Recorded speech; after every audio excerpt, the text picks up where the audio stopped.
This is the Triple Play Fantasy Basketball Show. I'm your host, Coach James Lewis, with my co-host, Jacob Dunn, reminding you that it ain't done yet until Sunday midnight. Sometimes if games go to overtime. Jacob, how you doing? Dude, I'm doing good. I am in the Christmas spirit, wearing my Christmas sweater here, the CU Buffs, baby. And dude, you remember that Jingle Hoops commercial from like eight Splash years ago, City. where KD, Steph Curry, and LeBron are shooting those threes to the tune of Jingle Bells? Yes. I mean that is hands down one of the greatest NBA commercials, and definitely puts me in the Christmas spirit. So if you guys haven't watched it, I highly recommend it. And we just moved past Thanksgiving, and Yes. that's the football day. But I lean more towards Christmas basketball. Oh, That love it. I think it's much better. I think that because they get the best teams playing, and Mhm. it's not just your traditional. The Lions are playing, which obviously they're terrible. Nobody wants to watch them. Cowboys every year. They should Right. they should switch it around, like They should. adapt.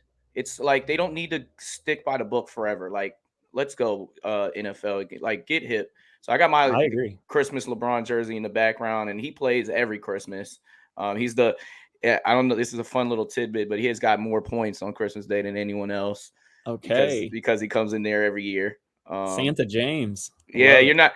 Yeah, Santa James. I don't think anybody's gonna break that. So yes, we're Right. in week 8, people. We're in the midst of the NBA season now. We got to give you all a shout out at home. Our video last week hit 1,200 views, and we're trying to continue to make this a perfected fantasy basketball show to get you hit. We're dropping it every Saturday. So thank you all for tuning in. Yeah. Again, yeah, we appreciate you, and we definitely want to thank you, because we hit a lot of more subscribers, a lot more views, and we're trying to continue that wave. With that Right on. said, our waivers, our top free agents, people we're looking at. We'll talk a little bit about the schedule, but our first main guy, I'm going to send it Jacob's way due to an injury. We got a new fella that you should pick up. Yes, sir. We got Dewayne back from the Dedmon. All right. With Bam on the shelf for at least the next 4 to 6 weeks after receiving surgery on a torn UCL in his thumb, Dewayne Dedmon is looking at a ton of opportunity as the de facto starting center in Miami. All right. Dedmon has started the last 2 games and is averaging 9 points, 9.5 rebounds, 1 steal, 1 block, and 1 3-pointer during that span. All right. The 32-year-old got off to a hot start as a starter in his first start for Bam. He recorded 11 points, 13 rebounds, 3 assists, 2 blocks, a steal, and a 3-pointer. The dude was everywhere. Although he came back down to earth in his second start with just 7 points, 6 boards, and a steal, he still chipped in with an assist and a 3-pointer. So for as long as Dedmon is starting and receiving 25 plus minutes, he's going to get you those mid-range big man numbers along with some low-end assists and 3-pointers. So he's a must-add in my opinion, especially if you are in need of big man stats.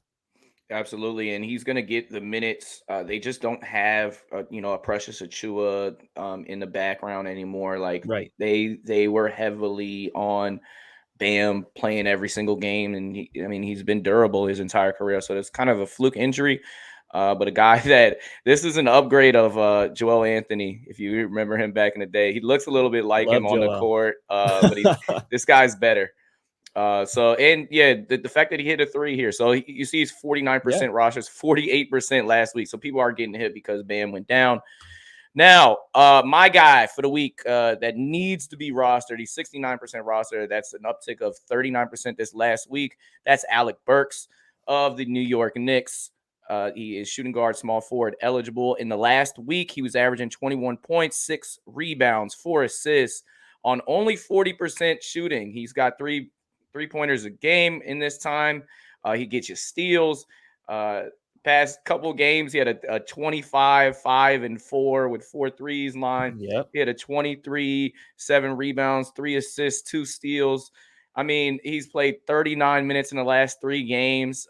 Tibbs loves to go with his rotation, and Kemba Walker has fallen out of the rotation as the time has told that he does not provide defense. And the Knicks are, a top 15 defensive team when he's off the court, and they're in the bottom 5% of the league when he is on the court. So he is falling completely out of the rotation. And with that, Alex Burks is eating.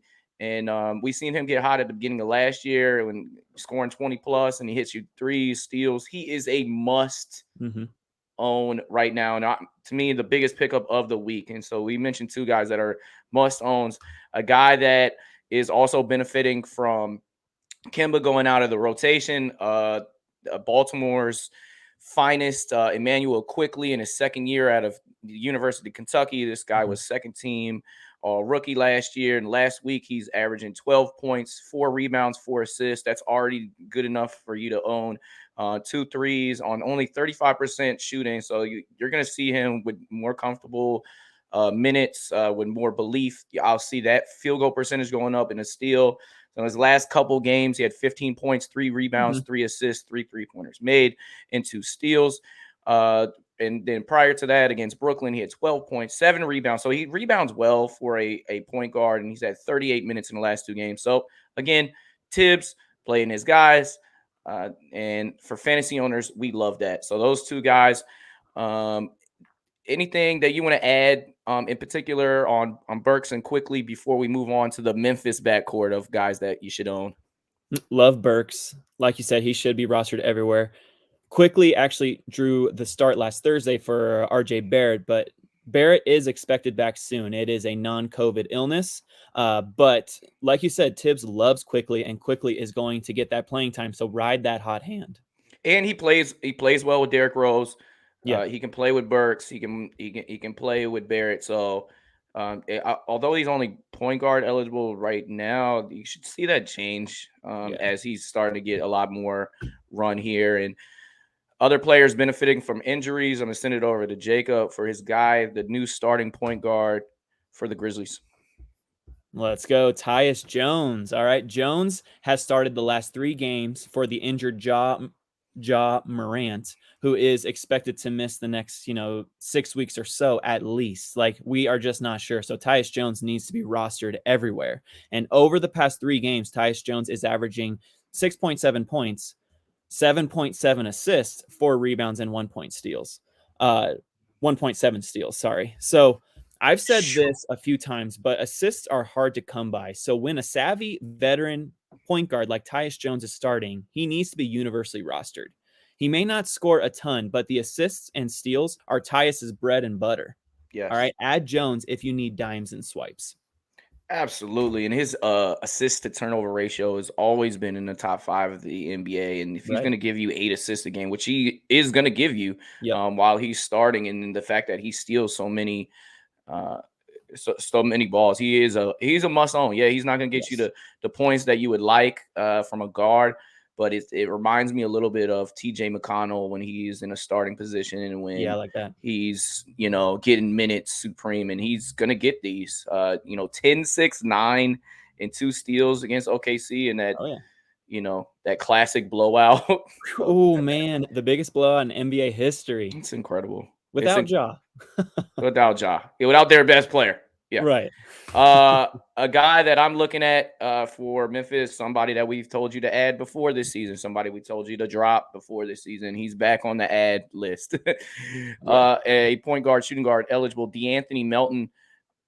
In last week, he got picked up 9%, so people are getting hip on this. He's 51% roster. That's only half of the league. In the last week, he averaged 14 points, 7 rebounds, 4 assists on 40% shooting from the field, 2 3-pointers in a game. So he's going to give you a little bit more threes than, say, Tyus Jones, and he gives you 2 stocks. So he produces on the defensive end. I mean, yes, Tyus does that as well, but he can sneak in a block here and there. And in that blowout against OKC, he had 19 points, 6 rebounds, 5 assists, and they're doing it by committee over there in Memphis with Ja out. They've already been a deep team. You see Triple J going crazy now that he's the focal point of the offense. But in the time being, Tyus Jones for his assists and steals, and DeAnthony Melton for his everything across the board are also must-owns. You got to get these guys. Now, going from must-owns to kind of more of a watch / hey, you could pick these guys up list. I'm gonna send it your way for our guy Willie Hernangomez. All right.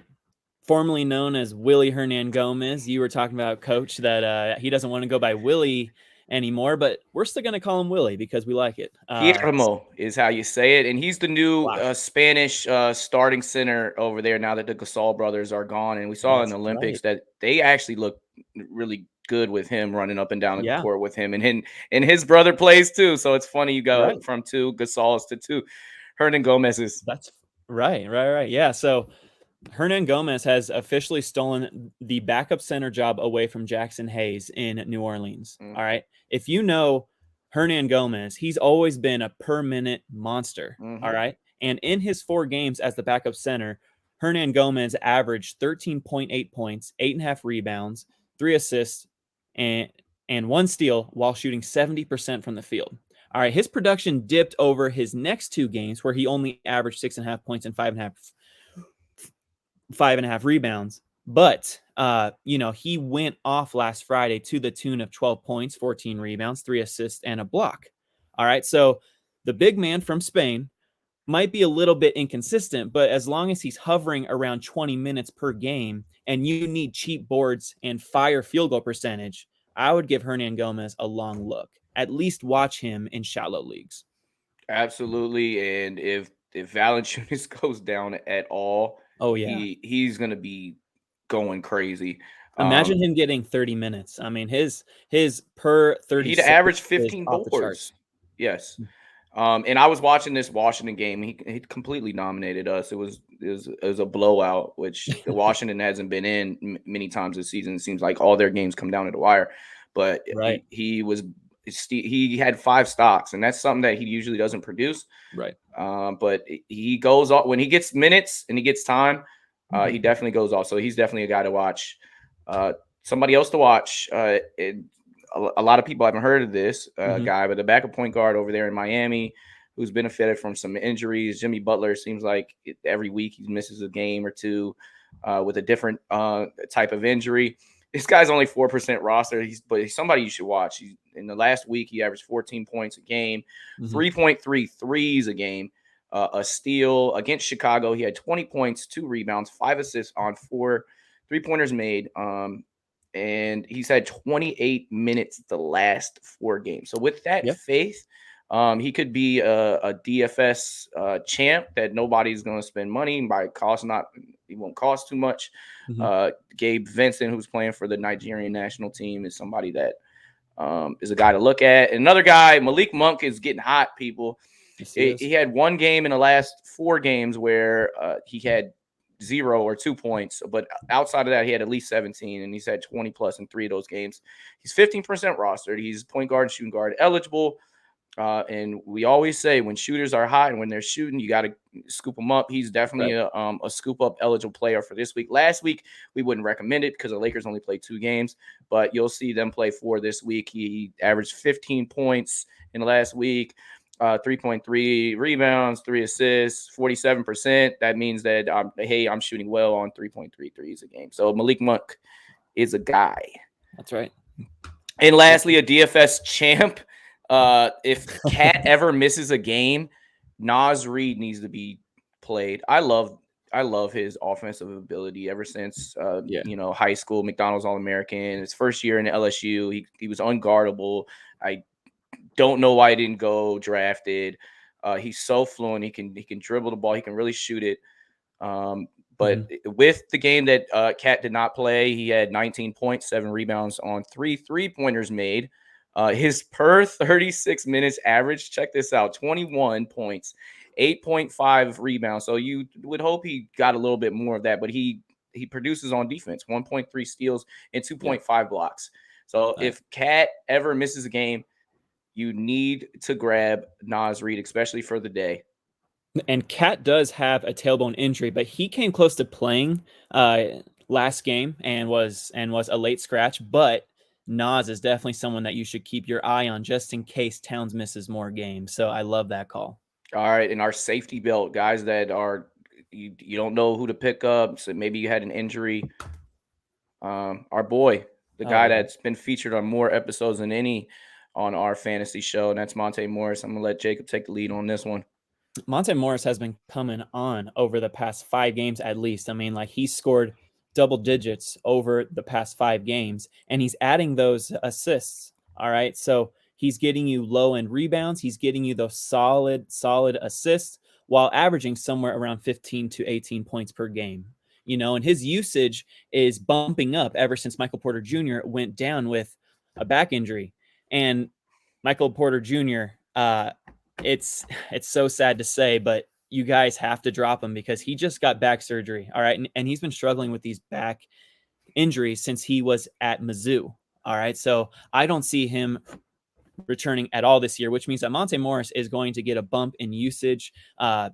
We hope that his efficiency goes up, because if his efficiency goes up, he's a must roster everywhere. But for now, he is on our safe list because he does provide those assists, those low end points, those low end rebounds, and he chips in with steals. All right. So, and those 3-pointers. So he is, a low end 3 and D guy who can get you assists and low end points. So he's a very safe guy to have at the end of your bench. So do not cut him if you have him. If he has a down game, he will bounce back because he's getting those minutes. So hold on to Monte. And you see it in the last week, he's shooting 63% from the field. So you can see in season high 22 points. So you can see like that field goal percentage ticking up. And we always know that he's got a strong assist to turnover ratio, much like Tyus Jones we talked about. And hey, Jamal Murray still a long way away from coming back. But the other guy in competition in that backcourt, Facundo Campazzo. All right. He has been putting up serviceable stat lines over his last 9 games. All right. That's a huge sample size. All right. Over those 9 games, he's averaging 11 points, 3.7 assists, 2.3 threes, and 1.5 steals while shooting 50% from the field. All right. Campazzo has been a top 100 player over the last 2 weeks, and managers in deep leagues in need of 3 and D stats, along with 3 to 4 assists a night, should make the move. But at the very least, keep him on your watch list, since he's the only guard backing up Monte Morris with, like you said, Coach, Jamal Murray out a long time. We don't even know if he will return this season. All right. And if he does, it won't be until March. And PJ Dozier recently ruled out for the season with a torn ACL. So it's the Monte Morris and the Campazzo show. All right. So I would definitely, Monte Morris, of course, is the preferred choice, but Campazzo is putting up quiet top 100 numbers in 9-cat leagues. So look his way if you need that serviceable low end point guard at the end of your bench. If you go back to week 1 or 2, Will Barton was the guy that we told you to pick up. And if you did, man, your team's probably crushing it in fantasy. He's guarantees 16, 7, and 6 on 50% shooting from the field. So Will Barton owners are smiling ear to ear, but poor Denver with their unlucky streak of these injuries. When they at full strength, they are a championship contender. And when you have an MVP like Jokic, it's just unfortunate that his prime years, you might, you missed out last year with the injury of Murray going down, and then this year, Murray's still trying to come back, and then Michael Porter Jr. It's just you feel bad when injuries come. Sucks in Denver. Another safety guy, Eric Bledsoe, a guy that used to always have to be rostered because he would give you points, rebounds, assists, and he was always in the top 10 of steals. And he's guys that's safe. He's somebody that I don't particularly like on my team, but he's at 10 point. This is a season long statistic list. 10 points, 4 rebounds, 2 assists, 1.3 steals. Like, he's gonna get you a little bit of everything. Again, not somebody that I want rostered, but somebody that is like safety low end rosterable guy. Now, people that we are watching, and this is a Clipper theme. So you got to go with somebody. They, as of yesterday, they had three more games in a week. So I took a chance on Terrence Mann. He looked like Terrence Boy yesterday, and I really wish I would have picked up Monte Morris or Serge Ibaka. So Ibaka got the start last night. Somebody you want to watch. because he can hit the three, he can get you some blocks, sneaks in there and gets steals. He always shoots a high percentage. Last night, it was a little underwhelming, but he had 9 points, 6 rebounds, 3 assists, and three-pointers made. Underwhelming, but that's still, producing Oh somewhat. yeah. And then 2 games before that, 13.6 rebounds on three. So he's hitting the three as he's coming back. He's starting to get a little bit more minutes, and we know how valuable those power forward and center positions are. Then we have Marcus Morris, who last week was averaging 12 points, but last night he had 21 on 6 threes against the Lakers. Yeah. And then against the Warriors, he had 13.6 rebounds, 5 assists. So, Jacob, I wanted to ask you, if you had a choice between Ibaka, Morris, who are you going with right now? Because basically you can get him in any league. Ibaka's only 12% rostered. Morris is 26% rostered. Yeah, I'm going with Marcus Morris, and it's not really that close for me, just because I really like Marcus Morris, especially in 9-cat leagues, because he is always a top 150 player because he keeps his turnovers low, his field goal percentage decent, and he produces across the board and scores for you. Like you said, he just scored 21 points. I mean, like he has that ability, and the Clippers need that. And Marcus Morris isn't that far off from having a career year in New York, if you remember that. I mean, he just went ballistic. I think fantasy owners are still waiting for that to come about, especially with Kawhi Leonard out. Like the opportunity is there, and we've seen him. It was like 20-6 when they made that trade, and they sent over a couple picks. Right. But where I think fantasy they're waiting to get that consistent production again. Yeah, and Ibaka's cool. I just don't think he will ever be the surge of old. He's kind of like a shell of himself, but he's starting. I mean, he's getting those minutes. He is solid for those threes and those rebounds and hopefully some blocks. I haven't seen it much lately, but I want him to get those blocks. If he gets those blocks, he is the preferred ad. But right now, I would rather have Marcus Morris. And we all don't know the status of Kawhi Leonard because no one does. Right. But the Clippers are going to be right there in the thick of things. You get him, before the playoffs, they still have a chance. People will forget about this team, but if Kawhi Leonard is healthy, even last year in the playoffs, I see them winning the NBA championship. I mean, or Absolutely. they would have had a chance at it. We could play the what if game on injuries all day, but though. Just watch them. If Kawhi comes back, they will contend with Golden State in the Western Conference Championship, and that'll be a fun series to watch if that happens. And speaking of Western Conference champions, we'll take another look at a guy that has grown into the spotlight. A kid that was underrated coming out of high school, went to Pitt, transferred to UNC, was thought of as big. He got drafted really early. The kid's damn good. That's Cameron Johnson. That's right, man. His teammate, Kobe White, was so surprised that Cameron Johnson went that early. That was so funny. But hey, man, Cameron Johnson has been a top 100 fantasy producer over the last week. All right. Right there, he is averaging 13.3 points, 3.8 rebounds, 1.5 assists, while shooting over 50% from the field and averaging 2.8 threes, which his 3-pointers is money. All right. That's what you add him for. That's what you watch him for those threes. So if you need that 3-point streamer, I would definitely add Cameron Johnson. All right. He's averaging 23 minutes a game this season, which is plenty of time for you to snatch those 3+ 3-pointers a game. All right. So give him a look if you're desperate for threes. If not, just keep him on your watch list. Yeah, and I suggest that you keep him on your watch list this week in particular, because they, with the Hawks and Raptors, only have 2 games this week. So he's a guy that the next week they're going to play at least 4 games. So, last week it was the Lakers and it was the Pistons and only played 2. This week it's your Raptors, it's your Hawks. So, stay away from Gallo this week. Just keep that in mind that if you got Van Vliet and Barnes or Pascal, that it might be a down week for you. But a team that you should chase. Okay. A team that has 5, and with Adam Silver's new scheduling, this is a rarity that you have teams with 5 or 2 games. You usually see every week that they have 4 or 3, but the Spurs have 5 games upcoming this week, and Dougie McDermott is back. He needs a look. You get 5 games of Dougie.